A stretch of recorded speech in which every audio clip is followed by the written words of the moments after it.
নমস্কার, সবাইকে স্বাগত জানাই দুর্বার রান্নাঘরে। পুরনো বন্ধুদের জানাই অসংখ্য ধন্যবাদ, নতুন বন্ধুদের স্বাগত। আমার এই ভিডিওটি যদি আপনাদের ভালো লেগে থাকে তাহলে লাইক, কমেন্ট ও শেয়ার করবেন।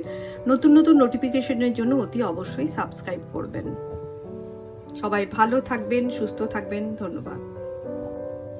এখানে আমি একটা চাল কুমড়োকে, ছোট চাল কুমড়ো ধুয়ে কেটে নেব।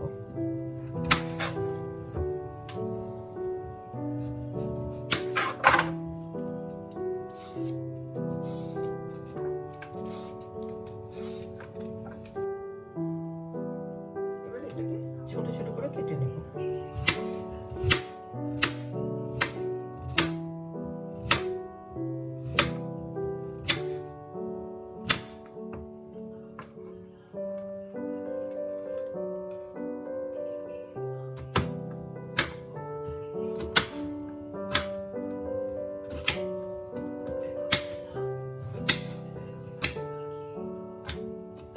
ঠিক এইভাবে আমি কেটে নেব। এগুলোকে আরো ছোট ছোট টুকরো করব।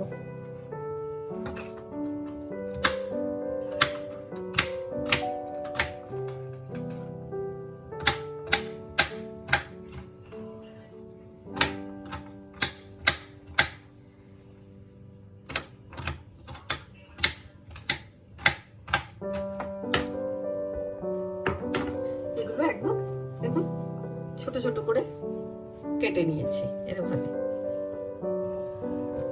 এখানে মিক্সির জার নিয়ে নিয়েছি এবং এখানে 2 চামচ মতো পোস্ত নিয়েছি আর 1 চামচ সর্ষে। আমি আন্দাজেই দিলাম, একটু কম হলেও অসুবিধা নেই। এটাকে আমি একটু একটা লঙ্কা দিয়ে পেস্ট করে নেব, কাঁচা লঙ্কা দিয়ে। এই চাল কুমড়োটা আমি এখানে নিয়ে নিলাম।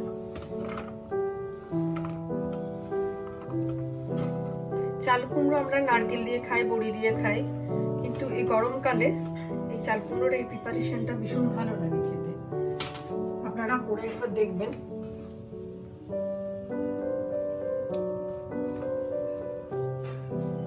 এর মধ্যে দেব সর্ষে, পোস্ত, লঙ্কা যেটা বাটলাম সেটা দিয়ে দেব। লঙ্কা আমি একটা দিয়েছি, ঝাল যে যেমন খাবেন সেরকম দেবেন, কারণ চাল কুমড়োর তরকারি ঝাল ভালো লাগে না। এখানে দই আছে, দইটাকে ভালো করে ফেটিয়ে নিয়ে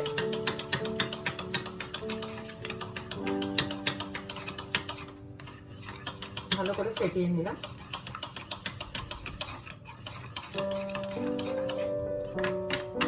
এর মধ্যে 1 চামচ, 2 চামচ, 3, 4, 5 চামচ দিলাম। এবার এটাকে আমি ভালো করে মাখবো। এর মধ্যে আরো একটু জিনিস দিতে হবে, আচ্ছা একসাথে দিয়ে নিয়ে তারপরে মাখছি। এর মধ্যে একটু আমি কাশ্মীরি লঙ্কা দিলাম, যা ঝাল নেই, রং হবে শুধু অল্প। নুন দিলাম পরিমাণ মতো।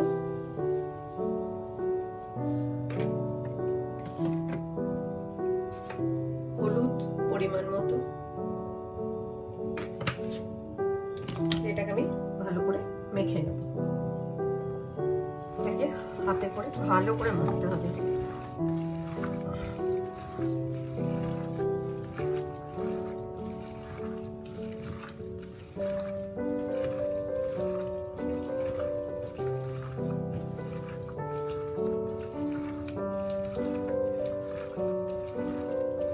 আর এর মধ্যে একটু মিষ্টি দেব, সেটা পরে দেব।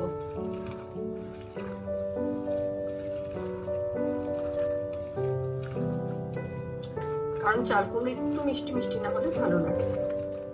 এটা আমি এখন 20 মিনিট মতো ম্যারিনেশনে রাখবো। ম্যারিনেট করে নিলাম, এখন ঢাকা দিয়ে রেখে দেবো। এটা আমি ঢাকা দিয়ে রেখে দিলাম। গ্যাস অন করে কড়াইটা চাপিয়ে দিয়েছি। কড়াই গরম হয়ে গেছে। এখানে আমি একটু তেল দিলাম।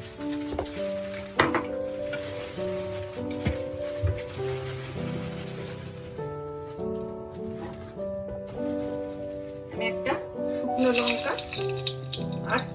জিরে ফোড়ন দিলাম। ফোড়ন আপনারা 5 ফোড়নও দিতে পারেন। এবার এর মধ্যে এই ম্যারিনেট করা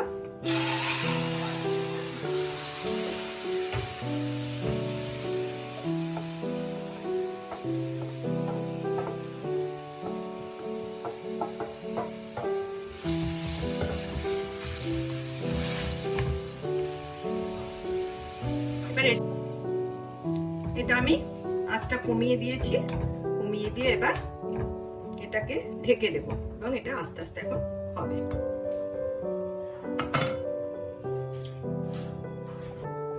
এটাকে ঢেকে দিলাম, হ্যাঁ, আর লো ফ্লেমে দিলাম।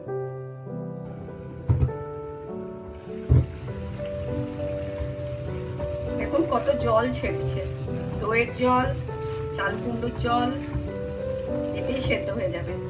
অনেকটা সেদ্ধ হয়ে এসছে, 60% হয়েছে সেদ্ধ।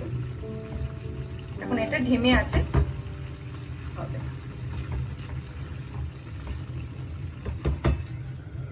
আবার ঢাকা দিয়ে দিলাম। দেখুন এটা এবার আমি এর মধ্যে একটু চিনি দিয়ে দেবো। চিনিটা আগে দিইনি, যদি মানে সেদ্ধ হতে অসুবিধা হয় বলে এটা একটু চিনি দিয়ে দিলাম। আবার এটা ঢাকা দিয়ে দেবো।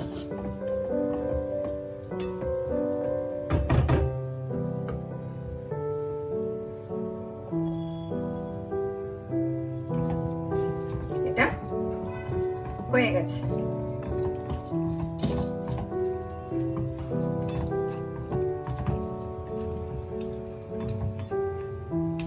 আপনারা ইচ্ছে করলে এর মধ্যে কাঁচা ধনে পাতা আর কি কুচি করে দিতে পারেন, আমি দিলাম না, আমার কাছে নেই বলে দিলাম না, বা এটাতে দরকার নেই। যদি মনে করেন যে ভালো লাগবে খেতে তাহলে দিতে পারেন। যারা ধনে পাতা খুব ভালোবাসেন তারা দিতেই পারেন, কিন্তু এটাতে ধনে পাতা দেওয়ার কোনো দরকার নেই। এবার এর মধ্যে আমি একটু কাঁচা তেল ছড়িয়ে দেবো,